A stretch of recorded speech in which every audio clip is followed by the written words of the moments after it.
You might not know what you're doing in the beginning, but that's okay. Your confidence is going to pull people in, and they're going to have faith in you. Confidence is really important. And I know you talk a lot about confidence, Lisa, but confidence has been what's driven my career from the very beginning.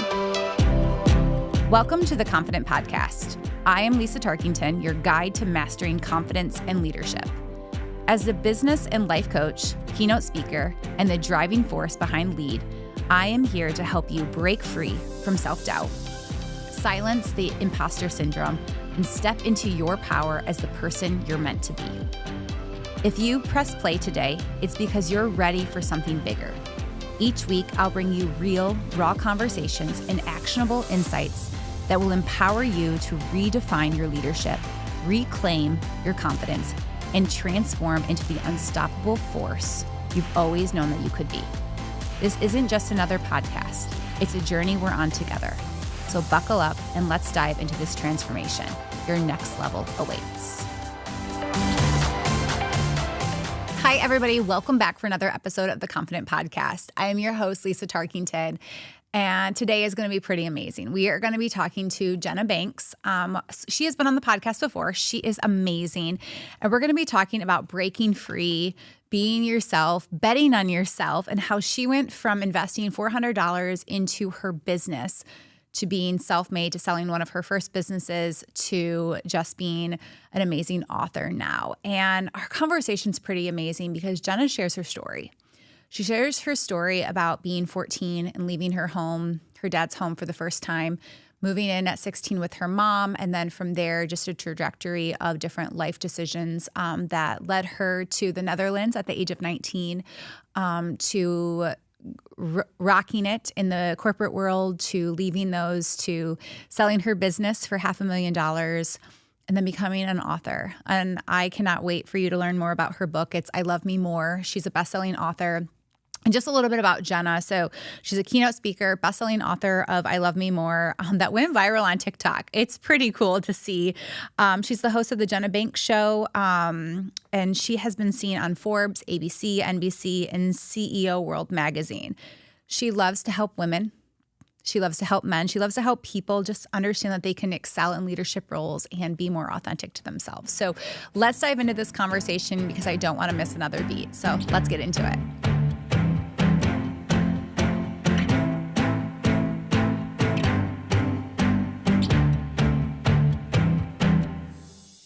Well, welcome, Jenna, to the Confident Podcast. I'm so happy to have you.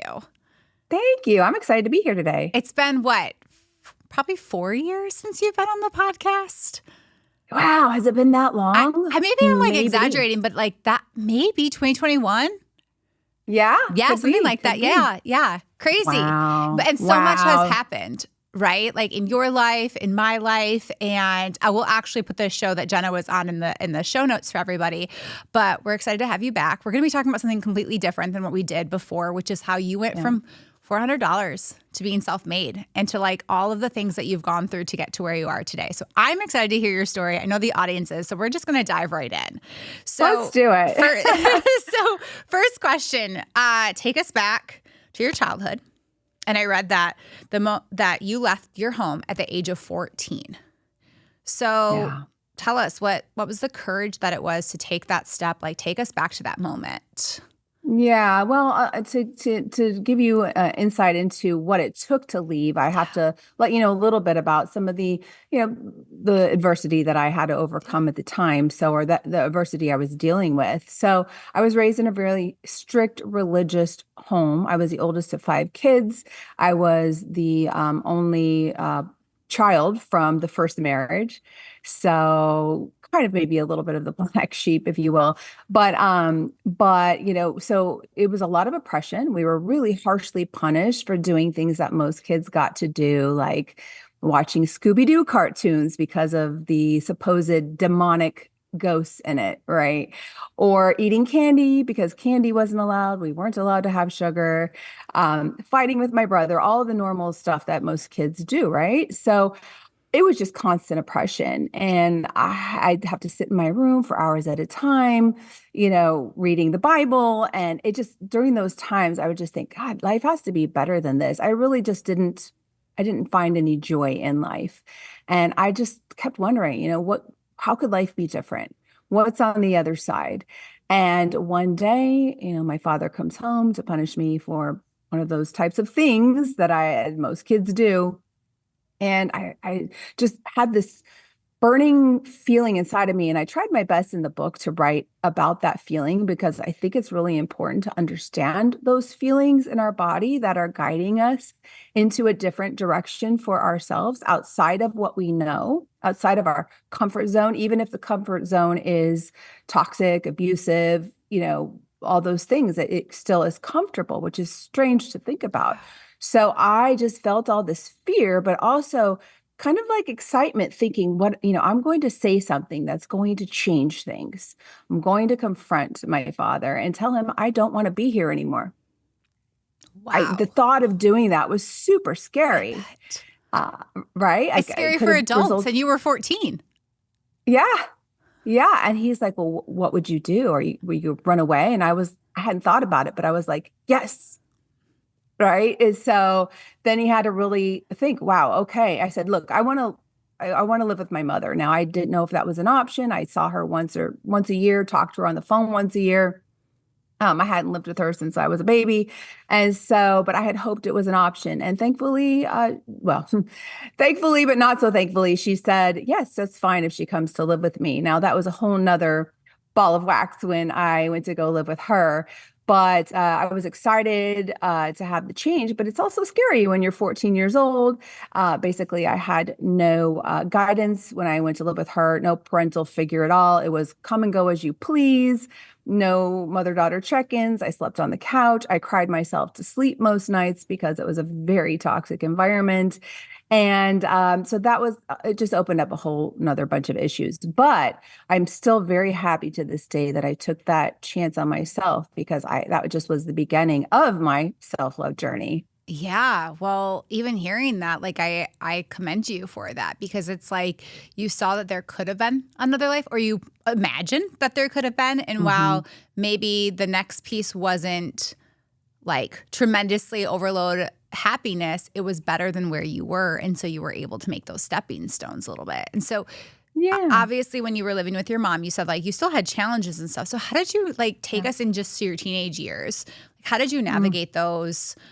What were you facing during that time, especially because you said like, yeah, maybe you were living at your mom's, but you were kind of on your own, or you were on I your own, was. I honestly. was. Yeah, there was a lot more adversity I had to face. I'd come home sometimes and the locks would be changed to the doors. I had nowhere to go. And she'd be mad at me about something. And maybe there were too many messages on the voicemail machine or something like that.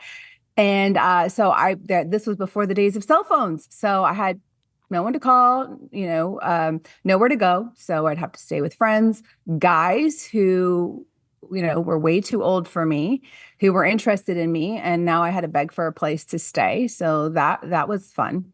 I had to support myself. I worked a job while I was in high school, barely went to high school. Now, thankfully, I had a Christian school education. So I worked at my own pace when I was younger and was pretty far ahead. I was almost at like an 11th grade level at ninth grade. So I didn't go to school that much, to be honest with you, because I was focused on trying to survive. And so it was tough. It was really rough. I left her home at the age of 16, the last time she locked me out. Some neighbors felt sorry for me, and I ended up moving away with them an hour away, and that didn't work out. I ended up staying with my grandparents for a short time, became suicidal. And I think that started when I was late 16, 17, somewhere around there. And at that point, I was definitely suicidal and made a few attempts, ended up in the hospital in a coma. I almost was successful. But I got through it. And then my life changed when I ended up meeting a guy from the Netherlands who was on an exchange program at the university in Florida and ended up getting pregnant, and so we ended up getting married. I moved to Holland when I was 19, and that totally changed my life. Everything changed. I was, honestly, Lisa, I was completely numb personally after having gone through what I experienced from 14 to 16, 17. It was pretty numbing for me. I had to, I think, in order to protect myself. But I was very numb, and that was part of why I became suicidal, is I couldn't feel anything. And it was like, what's the point of living? And but once I got pregnant with my son, my hormones just changed everything, and I could feel again, and that just started a whole new avenue for my life. Wow. That's a lot to unpack, Jenna. Like, I Hmm. am like knowing where you are today, like, I am so proud of you, for Thank like you. just like continuous. And I know the audience will be hearing more about that story here in a second. So, lots happened in your teenage years, more than most Yeah. teenagers go through on a daily Yeah. basis, right? Yeah, Many, but you'd be surprised. I think a sure. lot of people go through this. They don't talk about it. Yeah. It's not Yeah. something that people share. In fact, it's something before I wrote my book, I wrote that I really didn't share with many people. Yeah. Only like somebody I was dating or very, very close to, maybe. But, it's something that's been very interesting to talk about on a more regular basis since I've written my book and started speaking on stages. But yeah. Yeah. Well, and like to your point, like it is more common. It's also one of those things when you look at like the social media filters, you see the kids playing, you see the kids going on extravagant trips and things Yeah, like that. You're not seeing the day to day of what kids are actually going through, right? And you went through that's it, right. Our childhoods were very different from each other, and you've accomplished so much from just, I would say, adversity, figuring out the trauma piece, and then for being 19, having your son moving. You moved, like getting married. So take us to B19 when it actually changed. You said it was your hormones. So then what was the things then that you started to put into place to like be like, all right, my suicidal thoughts, all this past, all these things, like I can't live this way anymore. What did you start to do to Mm, make that shift? I just didn't feel that way anymore. Mm, For the most part, I'm thinking back. It's not like it never came up again. I think if you have those kind of depressive tendencies, which I didn't have only through that time, but it did happen again, maybe a couple more times the thoughts, but I never acted on it. And I think that's pretty common as well. People just don't talk about it. But it's something that I did have to work through. But I started feeling more emotional, connected. My son was grounding me. Obviously, when you have a child to care for, I felt this enormous sense of responsibility, and so that's very grounding. And that's what I needed, was the grounding. Also, I was living in another country in the Netherlands, which was kind of exciting at the time, learning another language, learning another culture. That kept me stimulated. I wasn't working for the first year, but then I started working a little bit there as well. So it just kind of got me out of what I was going through. And I had a husband, and things were very different at that time. But believe you me, I learned to appreciate what we had in the US, and I learned that I had this entrepreneurial nature in me.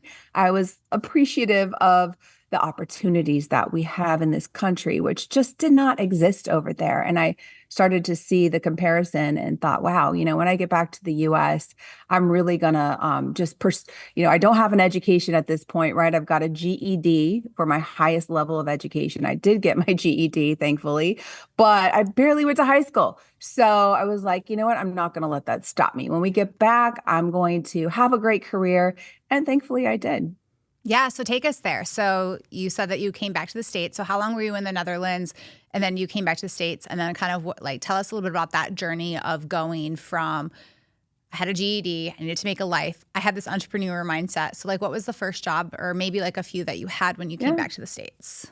Yeah, no. So I was 22 when I got back, and the first job that I got when I got back was at a factory, manufacturing facility for apparel. So we went to Los Angeles, and that's where I lived for, I don't know, 20 years or so. Wow. And yeah, and apparel is a big deal over there. So I went to work for a company and started off as the assistant to the president. And wow, was that amazing experience, because as his right hand, he saw the potential in me. And by the way, I pursued that job heavily. And I want to back up a second, because there is something my father taught me as a child, as a 14-year-old, when I went to go get my first job. I was underage. I didn't know I was underage. I wanted to work and get out of the house, right? And so he taught me, you know what? you can get any job you want. You just need to look them in the eye, feel confident, shake their hand firmly, and just feel confident in your ability to get the job done. So I did that. I took that advice. It was my first interview ever, and I got that job, even though I was underage. And that man ended up getting fired later for hiring underage people when he shouldn't have, but whole nother issue. But I got the job. Yeah. And that reinforced that neural Mm. pathway for me that, hey, I can go for it and get it, even if I'm not qualified, even if I don't have the experience. So fast forward to 22, going for this job. They wanted a 4-year degree. And I did not let that stop me. It was a job I really wanted. And I still use that same technique, maybe not to this day because I haven't worked in corporate for since 2012, but I did that same thing. I shook his hand, looked him in the eye. I was very persistent in trying to get this job, and he eventually gave me the interview. And I knew once I could get that interview, I'd get that job, and I did. And then he saw the potential in me and really groomed me to be a good right hand for him. So I learned all about business through this first employer. But I usually worked for medium-sized companies where I could work closely to the CEO, where I could just learn and grow. So yeah. I love that. And I love that you have this entrepreneur spirit. Like, I know that about you. Mm-hmm. You also learned that at a very young age, right? Like, I have to figure it Mm-hmm. out. Like, Yep. that's what I think entrepreneurship is supposed to do. Figuring it out, True. right? Like, That's totally. right. And you had this bug. So then you went to work at the factory. You were Yeah. working with the CEO as his assistant. And then I've also, like, you've had other business development roles, correct? Mm-hmm, mm-hmm. Yep. So there I got to spread my wings and try all different areas. I managed production over there for a while. Then I saw an opportunity actually in sales at that company and with the movie industry. And I said, hey, I feel like we can, pursue this area of business and grow our business and get away from like the garment industry and more into corporate. And sure enough, we ended up doing custom apparel for the movie studios because I wanted to pursue it and got our first client, which was Sony Pictures Entertainment. And, again, that's just me being entrepreneurial, saying, hey, you know what, let's give it a try. Let's give it a go. Why not? And starting my career with that kind of a mindset really helped out a lot. It's like, look, you don't have to know everything. But if you get the creative inspiration, give it a try. You try it, like go full force, be confident in your ability to get the job done. You might not know what you're doing in the beginning, but that's okay. Your confidence is going to pull people in and they're going to have faith in you. Confidence is really important. And I know you talk a lot about confidence, Lisa, but confidence has been what's driven my career from the very beginning. I love that. Well, and I can see it. I hear it in your voice of how every step that you've taken, you've had to be confident in yourself because at the end of the day, no one else was going to do it for you, right? That's I right. think sometimes it's very easy to be like, well, I have all these degrees or I have all these things. Like, that's great on paper, but then what are you going to do about it? You actually did everything with action. And I think that that's the other Yes. piece. I've been talking a lot about that on the podcast because it's very easy to get caught up in the plans and all of these things, but it's like, just go do it. Just go try it. Just go and figure it out. And if you fail or you fall backwards for a second, you're going to move forward, And obviously all of that. So we have very similar backgrounds in that we both were in corporate and then we took the leap. So take us to that moment where you're like, okay, I'm going to do it. I am going to go out on my own after learning all of the experiences that you have, because from what you're saying to me is you had a very successful career. You didn't have, quote unquote, from what I'm hearing, a reason to leave because you were going to keep moving up the ladder. So why'd you leave? Yeah. So what you're talking about is the last stint I had in corporate. So I was the director of business development for a great company. I had been with them for a long time, was making really good money. I mean, a nice full 6-figure income in my 20s. I think I may have gone Amazing. when I left, I was like maybe in my early 30s. But for somebody who, didn't have a degree and managed people with master's degrees. It was a very interesting place to be, but I had, I was doing well at the job, and making them a lot of money, making myself a lot of money. But at that time, I was comfortable, and I had been comfortable for a while, but I was stagnant. And I had been feeling, my intuition had been feeling like, this is not for you anymore.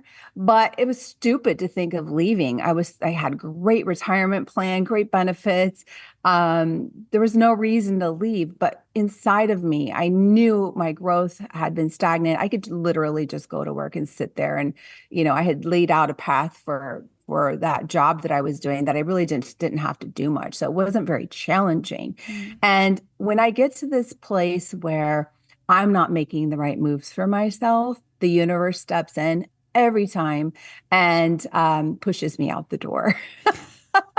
Amen. And I believe it 100%. I really believe in going with the flow of the universe. And when I don't stick with it, when I'm in resistance with the universe steps in and create some kind of havoc that changes the trajectory of my life. And so that's exactly what happened. There was some havoc that happened at work, and it was just pretty jarring, and it made me rethink that job entirely. And I was like, you know what? It's time for me to go. And so I handed in my resignation.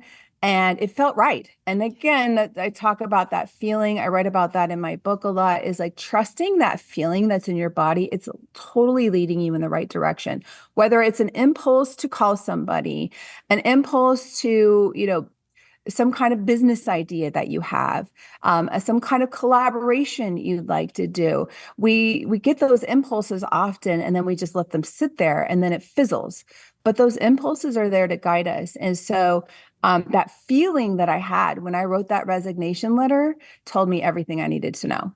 It felt great. I felt elated. I felt like, wow, the possibilities, I felt the possibilities again, which I hadn't been feeling that in a while. So I was like, okay, this is what I'm going to do. And I handed it in, and it felt great to hand it in. Now, I'll be honest with you, Lisa, after I resigned and I left that company on great terms, helped find my replacement and everything. Now I had like a month, and the first week or so was great. And then reality started to sit in. I'm like, oh, crap. No, what am I going to do? And it's scary, right? Even if you've been through so many situations like I had been through in my life, where I could take a risk on myself and believe in myself, and it always, always worked out fine. I can't tell you that you won't feel scared. It will happen, but you have to trust in yourself and just let that feeling kind of be there, and just then start to, I started to go, okay, what did I enjoy doing in the past? Let's focus on that. And then I thought, you know what, let's create my own job. Let's do my own thing. Let's try it. Why not? And so I went into my old business, which was promotional products, marketing products for businesses. So B2B products.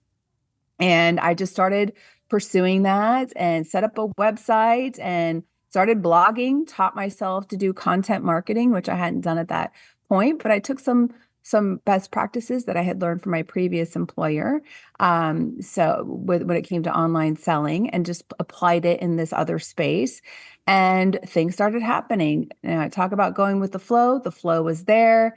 My first client was NASDAQ, and again, when you're doing what the universe wants you to do, and not to get too woo-woo on you, but the flow will be there. The flow was telling me I'm going in the right direction. Keep pursuing this. Clients started coming. I didn't have to do much to make that happen. And the money started coming in. And then that just, boom, skyrocketed this company, which I started in 2012. And I just let that flow take me in that direction.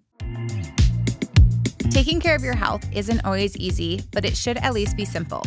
For me, the journey to feeling my best has always been about small, sustainable habits. That's why for the last 4 years, I've made AG1 part of my daily routine. Actually, it's part of my whole household's routine every morning. It's just 1 scoop mixed with cold water every morning, no exceptions. It's my go-to for a simple yet powerful way to support my health and feel energized for the day ahead. With AG1, I'm covering my daily dose of essential vitamins, minerals, and pre and probiotics. and much, much more. And it's all in one step. So I have noticed for myself, I have much better improved digestion. I'm in a healthier mood, and I have more energy. And let's be honest, when I feel my best, I can give my best to my friends and my family and work. And that's why AG1 is not just a product I use, but it's part of my commitment to self-love and taking care of myself. What I love most about it is how easy it is to stay consistent. If I'm at home, I mix a scoop of AG1 into my water first thing in the morning, especially before coffee. And if I'm on the go, I have my individual travel packs ensured I never miss a day. It's just a small benefit that adds up to big benefits, and that's why I just love AG1. So with this new year, try AG1 for yourself. It's the perfect time to start a new healthy habit. As a special offer, AG1 is giving new subscribers a free $76 gift when you sign up. That includes a welcome kit, a year's supply of vitamin D3 and K2, and 5 free travel packs in your first box. So visit drinkag1.com/theconfident to grab yours today. That's drinkag1.com/theconfident. Let's start this year off a little bit healthier. Let's face it, personal growth can feel overwhelming.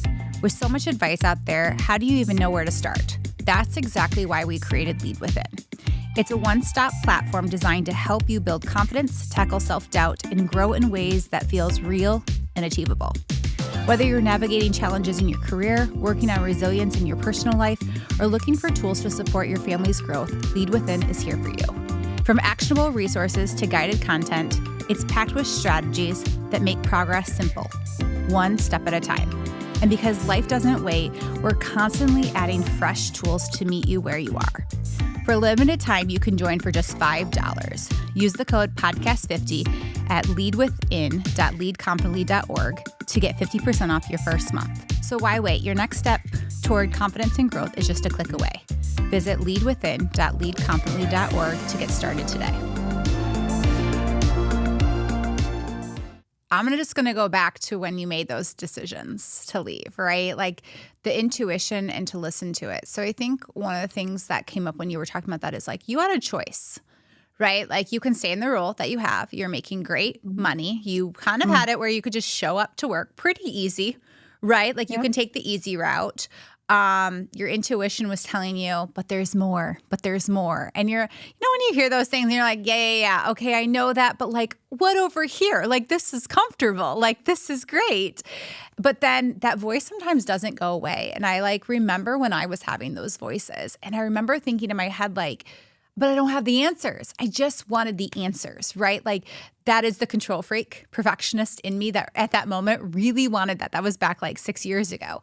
And then you also had the choice of, you know what? I'm going to take everything that's coming my way and I'm going to not know what the future is going to hold, but I'm going to trust. And that's what you did, right? You took that moment, you trusted. Scary. Yes. So when you were talking about yours, all I could think about was 2 months after I left my corporate job, I'll never forget bawling my eyes out to someone. Oh. What did I do? Right? Because 2 months ago, I was like calm and like, this is exactly what I should be doing. Totally. Like, yeah. And to have those emotions, it is like wild because you're like, I know I did the right thing. Why do I feel this way? It's like kind of like a oh crap moment in a way. Totally. Yes. And so that's like, exactly what I experienced. Exactly the same thing. Yeah. And it's like, then you have to slow down. And that I think is the hardest part because when you slow down to figure out like, well, what am I going to do? The money's not coming in. Right? Like exactly. I remember that moment. I had to get a part-time job to pay my bills so that I could and then I used the other time to slow down and figure it out. But I think there's so much power in that. And I remember even hearing people are like freaking out about what's to come. And it's like, I get it. You have to put food on the table. You have to pay your bills. You want to put away retirement. Like, I get it. Like, I am full blown into that. At the time, it was just me, right? Like, you had a son. Like, I just had me and my dog, right? But I knew that I also didn't want to work until I was 99. Like, I wanted that retirement. And so you get all these thoughts in your head. What are people going to think? Am I doing this? I had this great job. And so it's all of these thoughts come into play. But like, you went back to grounded on like, well, what am I good at? Right. And I teach a lot about zone of genius and like, what are you good at? How are you going to focus on that? And and move forward. And I read also that when you left your job, you had $400 in your bank Well, account. no, that's, you know what? I hope I didn't write it that way Okay. or Maybe make that's it what I sound heard like read that. wrong. Yes. So I didn't want to spend the money because I didn't have the income coming in. So I invested only I $400. see. Okay. Okay. So you invested Yeah. So, $400 into yourself when you got hmm started. yeah, of course. Yeah. I had been making good money and I had some savings, which was allowed me to take that risk. Right. Not a ton, Yeah. but because it's expensive to live in LA and I had a kid, like I did not have a lot of money. But so I could only really invest that $400. I said, you know what? I'm going to use that money to how to register something for my business, pay for a hosting plan for my website. But I wasn't going to spend any money. And, again, I was going to test it out and see, like, is this something? Could I make some money from this? But when the proof of concept started coming in, I'm like, great. So from then I could then reinvest some of the money I made from the business. But I only took out Smart. $400 to invest into that company. Yeah. Investing in that. So really though, like you started with $400 Yep. investing in your Yep. business, right? And Yep. you built this amazing company. And I know that that's not what you do anymore. No, no, no. I So, sold that company for $500,000 cash. wow. Oh my God. Congratulations. Thank Okay. you. So, yeah, like take us there. So, obviously, you took another step, right? Like, so did the steps get easier as you took more Mm, fearless steps, or was it like every time it was like an oh crap moment? there were a lot of oh crap moments because you have to, if you're going to level up and just go to other levels, you have to take those oh crap moments. It's going to happen. Um, I had this mindset, don't spend too much money, reinvest, but I also had to take care of myself with the income I produced from the company.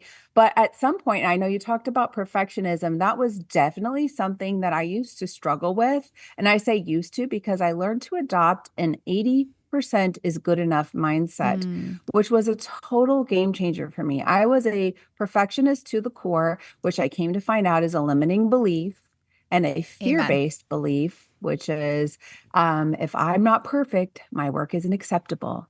It's this fear-based belief that you have to do everything just right or people won't value you. Your work won't be good enough. It's really a fear-based belief.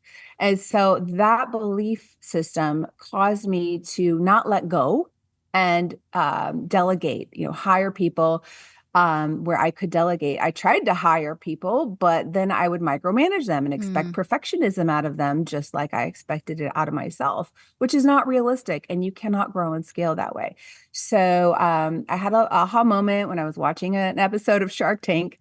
Barbara Corcoran, she says to this entrepreneur, you know what? You have a great product, love your business, but I'm not going to invest because you have to be perfect.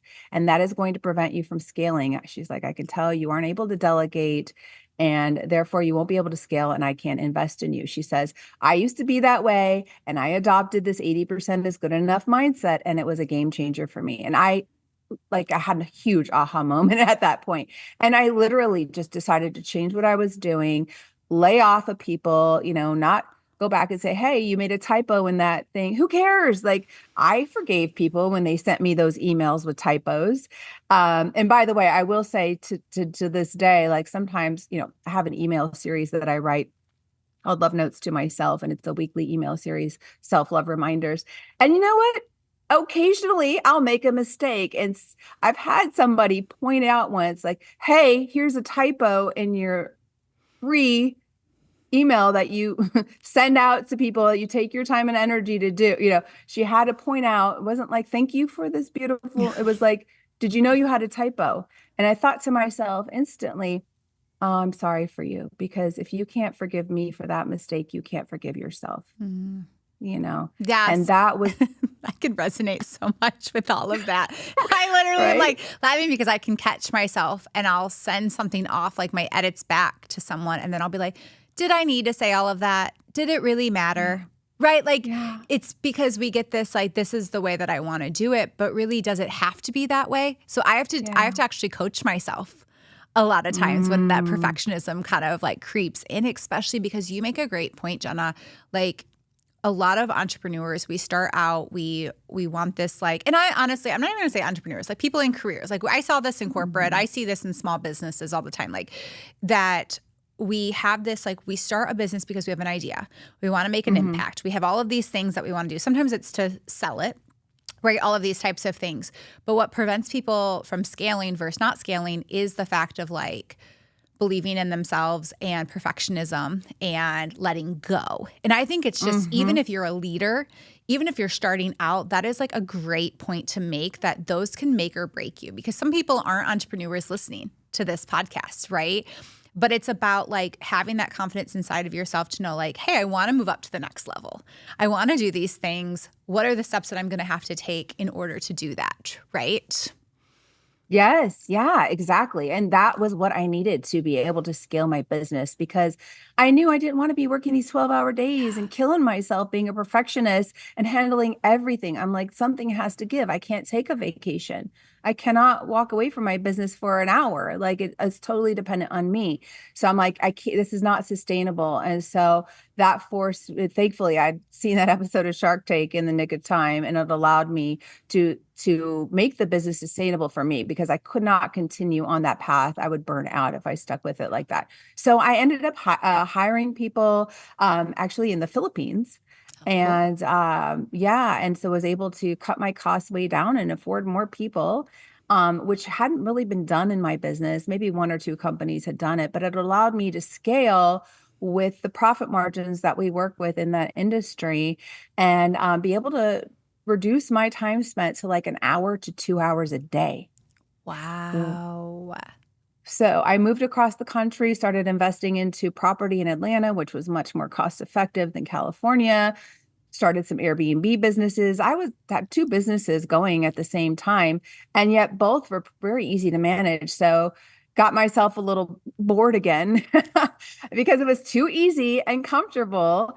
And it was just kind of a magical moment when I decided to sell the company because I got this again, the universe, sometimes the universe pushes you out, sometimes the universe inspires you. Mm. And you have to be willing to seize those opportunities and go with that inspiration. I got a little postcard in the mail that said, learn how to sell your business. And I hadn't really thought of it at that point because I really didn't think I'd be able to get much for it. Based on what I knew of the industry and the financials and all that stuff. So I went to the free course that was put on by a business broker. It was a class, maybe like three hours or something. And in that 3 hours, I learned some things I had never known before. So it challenged some of my limiting beliefs about selling my company, inspired me. And I thought, well, shoot, I realized that someone could actually find a lot of value in this business, maybe not just by buying it and taking it over, but maybe they have a lateral business where, so mine was marketing products for businesses. This could make really good sense for a company that sells paper products like printed brochures and catalogs and things like that to companies. It's the same buyer who buys both types of products. They could cross sell to each other's customer base and be a win-win for both companies. And I thought, wow, I'd never really thought of it like that before. So I found a business broker and who worked only on commission. So I wasn't out of pocket if she didn't sell the Yeah. company. She did a business valuation on my business. It came in at like 320,000 for based on the SBA Yeah. financial models.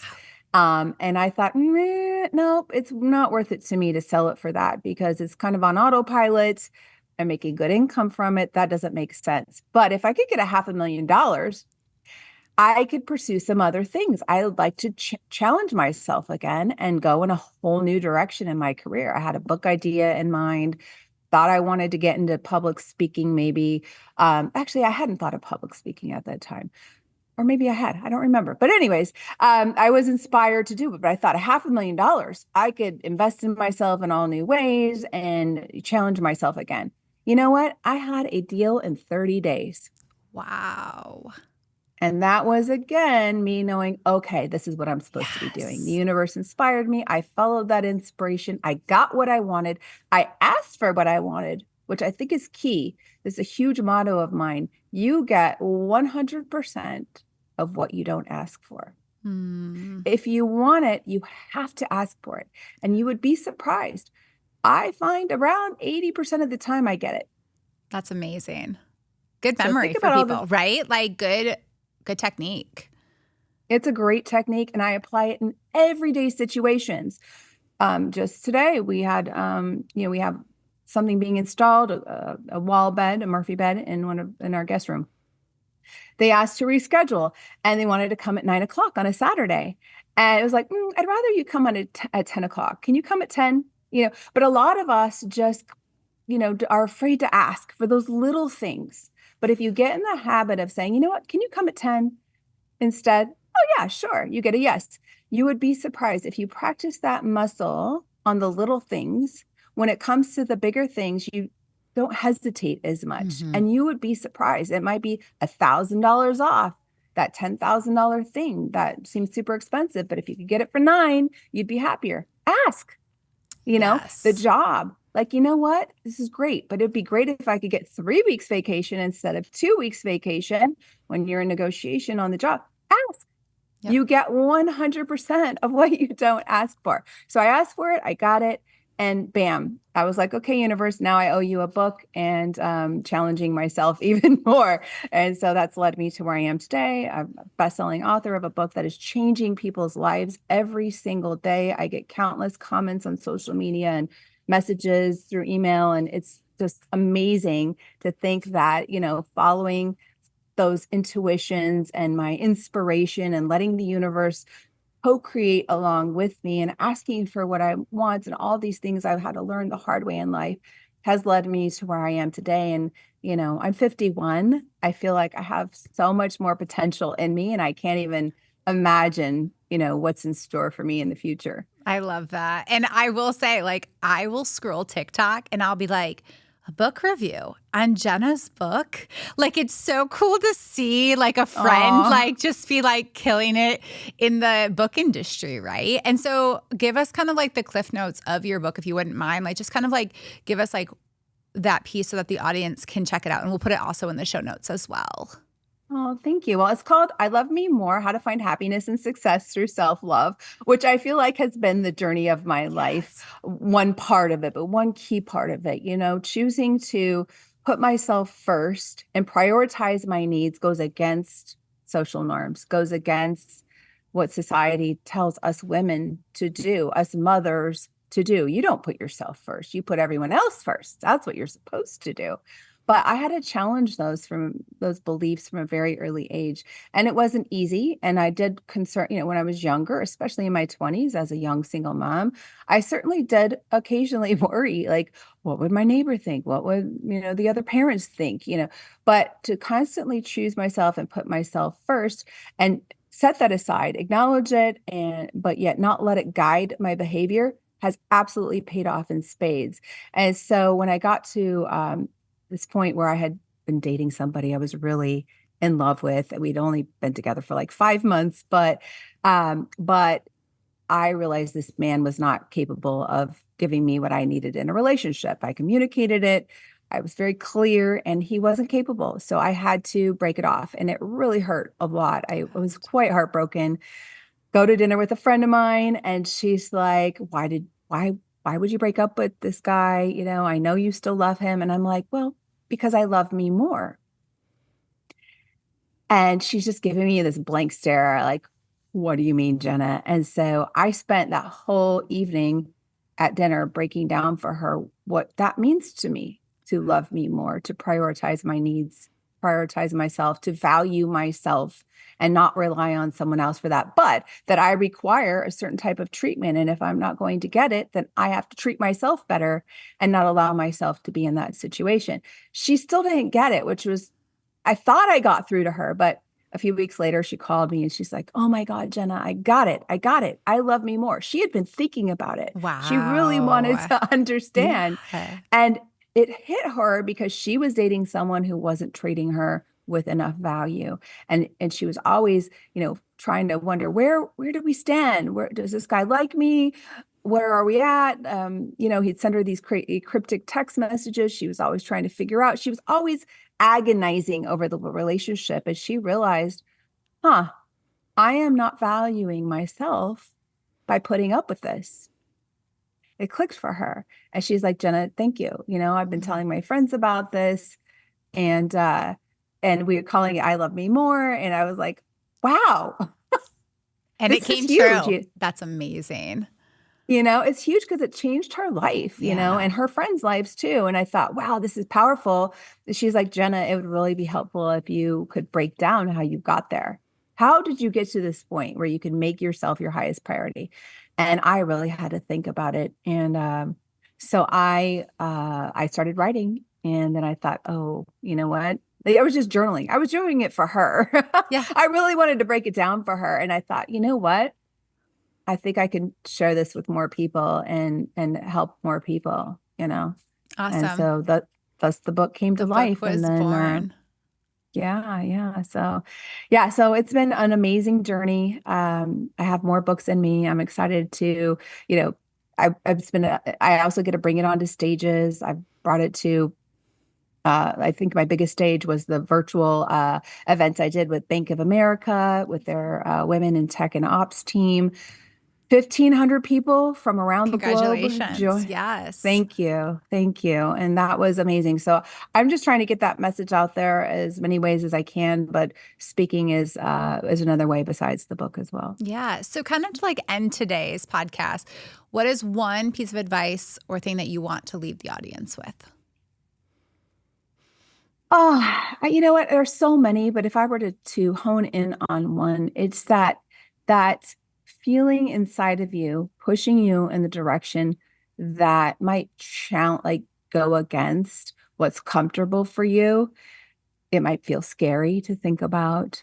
If you have that feeling like, I'd like to start my company, but then you start to feel scared or some kind of angst, like we've got to like not let those things stop us because you know, that is an indication that we're going against a pattern, and we should challenge, ourselves and not like let those feelings, dictate for example, the negative feelings, fear and guilt. We shouldn't let those things dictate staying in our comfort zone, because if we could push ourselves outside of our comfort zone, we jump into the unknown. And I know you've experienced this as well, Lisa. Jumping into the unknown is scary, Yeah.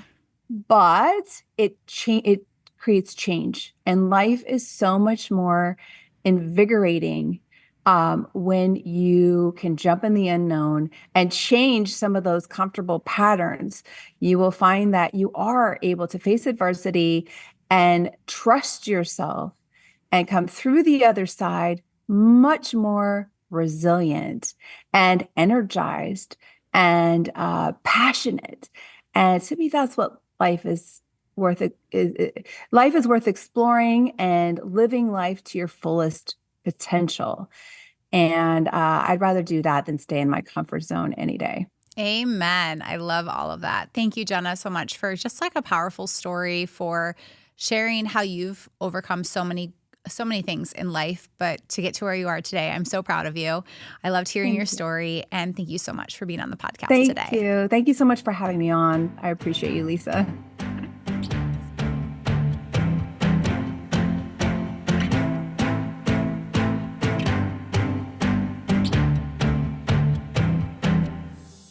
Thank you so much for tuning into today's podcast. I had such a great time learning from Jenna, hearing her story, and really just being honored to be sitting in the same spot as her, hearing how she has overcome so much adversity to get to where she is today. If you enjoyed today's podcast, please subscribe to our YouTube channel, follow us on all podcast platforms, and of course, leave us a review. We'd love to hear how you are utilizing the podcast in your life. You can also DM me at Lisa Tarkington Official. We have many tools that can help you on your journey to self-love, to confidence, to well-being, and that's our Lead Within platform, along with coaching with me. We are here to support you in any way, and in the show notes, we also put information more about Jenna's book, I Love Me More. So as I always say at every podcast, continue to spread love and kindness to everybody that you meet, and have a great day. Thank you for joining me on this episode of the Confident Podcast. If today's episode resonated with you, head over to leadconfidently.org for today's show notes along with discounts to our services. Don't forget to hit the subscribe button, leave a review, and follow us on Instagram and YouTube at The Confident Podcast. Your feedback means the world to me, and it helps more people discover the show. And hey, if you're feeling inspired to dive deeper, let's connect. You can find me on Instagram at Lisa Tarkington Official. Drop me a message and let's explore how I can support your journey to confidence and leadership. Remember, you have the power to choose confidence every single day. Keep showing up, keep striving, and keep believing in your potential. I'm cheering you on, and I'll see you next time.